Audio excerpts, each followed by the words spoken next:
சரி, வணக்கம். நம்ம பழமொழிகள் தான் பார்த்துருக்கோம். இந்த பழமொழிகள் என்னன்னா சமூகம் சார்ந்து இருக்கிற பழமொழிகள் தான். நம்ம ஒவ்வொருவருமே சமூகம் சார்ந்த வாழ்க்கை தான் வாழ்ந்துருக்கோம். யாருமே தனியா இல்லை, தனி உலகத்துல இல்லை, ஏதோ காட்டுக்குள்ளேயோ அல்லது கடலுக்குள்ளேயோ அல்லது எங்கேயாவது கண்காணாத தேசத்துலையும் இல்லை. சமூகத்தோடு சேர்ந்து தான் நம்ம இருக்கோம். புரிஞ்சுதுங்களா? அப்போ சமூகம் எவ்வளோ முக்கியத்துவம் வாய்ந்தது அப்படிங்கிறத நம்ம எப்படி பொறுப்பா இருக்கணும் அப்படிங்கிறது பழமொழிகள் மூலமா நமக்கு தெரியப்படுத்திருக்காங்க. நம்ம கொண்டு என்ன மாதிரி அப்படின்னு பார்த்தோம்னா, கண்டையானாலும் கசக்கி கட்டு அப்படின்னு சொல்றாங்க. நம்ம பரம ஏழையா இருக்கலாம், அது வேற விஷயம். எல்லாருமே பணக்காரங்களா இருக்கிறதுல அதே நேரத்துல பணக்காரங்களா இருக்கிறவங்க அளவுக்கு பணம் வசதி அதெல்லாம் கிடைக்குது அப்படிங்கிற பட்சத்துல ஒரு சிலருக்கு அன்றாட வாழ்க்கைக்கே கஷ்டப்பட்டவங்க நிறைய பேர் இருக்காங்க. இப்ப இப்படி இருக்கிறவங்க அப்படின்னா உணவுக்கான தேவைகள் அவங்களுக்கு ஏதோ ஒரு இடத்துல கிடைச்சிருது அப்படின்னா இருக்கிற கிழிஞ்ச துணியா இருந்தாலும் அதை கசக்கி கட்டணும்னா அவன் நேர்த்தியா இருப்பான், சுத்தமா இருப்பான், நோய் நொடிகள் இருக்காது, எதுவுமே அவனை பாதிக்காது. அப்போ இருக்கிற துணி கிழிஞ்ச துணியா இருந்தாலும் அதை தைச்சிட்டு அதை கொஞ்சம் நல்லா துவைச்சு அழகா போட்டோம்னா நேர்த்தியா இருக்கும், நோய்கள் வராது.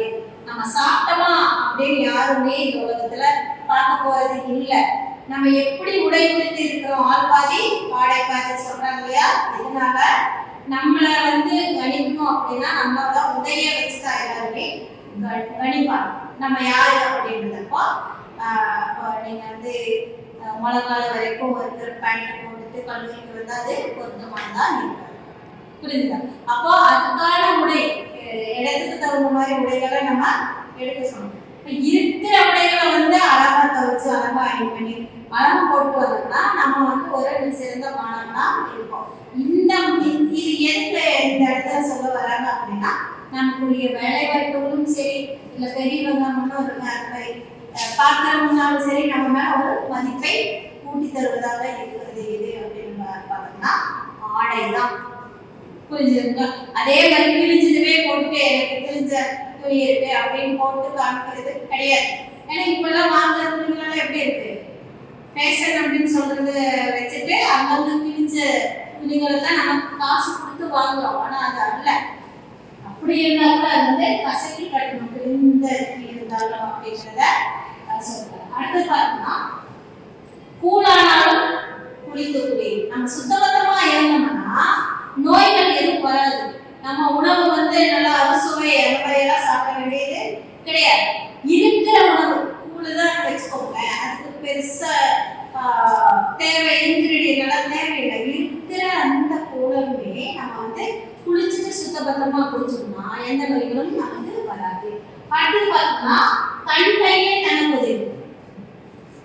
எப்பொழுதுமே ஒரு வேலையை செய்யணும் அப்படின்னா தன் வேலையை தானே செஞ்சோம்னாதான் அது சிறப்பானதா இருக்கும்.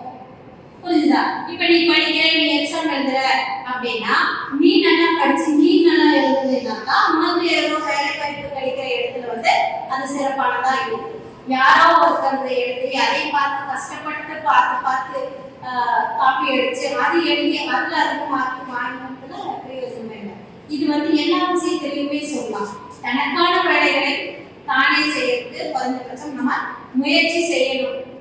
எப்பொழுதுமே தனக்கு தாந்தா உதவி. அழகா இருக்கிறோமா, நம்ம முதல் அழகா இருக்கிறோமா அப்படின்றத கண்ணாடியில பார்த்தா அது பிரதிபலிச்சிடும். கோபமா இருக்கிறோமா, சந்தோஷமா இருக்கிறோமா அப்படிங்கறத அதே சொல்லுவோம். அப்போ தனக்குத்தானே முதல்ல செதுக்கிக்கணும் அப்படிங்கிறத இந்த இடத்துல சொல்றாங்க. அடுத்து பார்த்தோம்னா, குற்றம் பார்த்து சுற்றம் இல்லை. எதுக்கெடுத்தாலும் ஒருத்தவங்களை குறை சொல்லிக்கிட்டே இருந்தோம்னா உறவுகள் நம்மளை நம்ம கூட சேர்ந்து வராது. அப்போ யாரையுமே நம்ம குறை சொல்லிக்கிட்டு உதாசீனப்படுத்தி ஒதுக்கி வச்சுட்டு இருக்கிறதுனால நம்ம உறவுகளுக்குள்ள சேர்ந்து இருக்குமோ அப்படின்றதுக்கு இல்லை. எப்பொழுதுமே தனிமையா தான் இருக்கணும். சுகதுக்கங்கள் கூட யாருக்குமே பகிர்ந்துக்க முடியாத ஒரு சமூக பிரதிநிதியா நம்ம இருக்கோம். அப்போ எல்லாரும் ஒன்னா இருக்கணும் அப்படின்னா ஒரு கூடிதான் தேர்ந்தெடுக்க முடியும், தனி ஒருவனால தேர்ந்தெடுக்க முடியாது. அப்போ ஊரோட நம்ம ஒன்னா இருக்கணும் அப்படிங்கிறத நமக்கு தெரிஞ்சுக்கணும். அப்போ எல்லாருக்குமே ஒற்றுமையா இருக்கிறது தான் நமக்கான வேலைகளை நம்ம வந்து முதல் வந்து மனசுல இருக்கணும். அப்போ இந்த சமூகத்துல நம்ம தனி மனிதன் அல்ல, எல்லாரும் சேர்ந்துதான் ஒரு சமூகம். எனவே எல்லாரும் எப்படி இருக்கணும் அப்படின்னு பார்த்தோம்னா சமூகத்தோட ஒட்டி உறவாடி இருக்க வேண்டிய கடமையும் பொறுப்பும் நமக்கு இருக்கு. இப்போ பழமொழிகள் இருந்துதான் சொல்லுது எல்லாரும் சமூகமா சேர்ந்து வாழ்க்கை வாழணும் அப்படிங்கிறத அழகான பழமொழிகள் மூலமா நமக்கு தெரியப்படுத்துறாங்க முன்னோர்கள். இதையே நம்ம வந்து கடைபிடிக்கணும். அடுத்த காலத்துல வேற ஒரு தலைப்பு பத்தி பார்க்கலாம். நன்றி, வணக்கம்.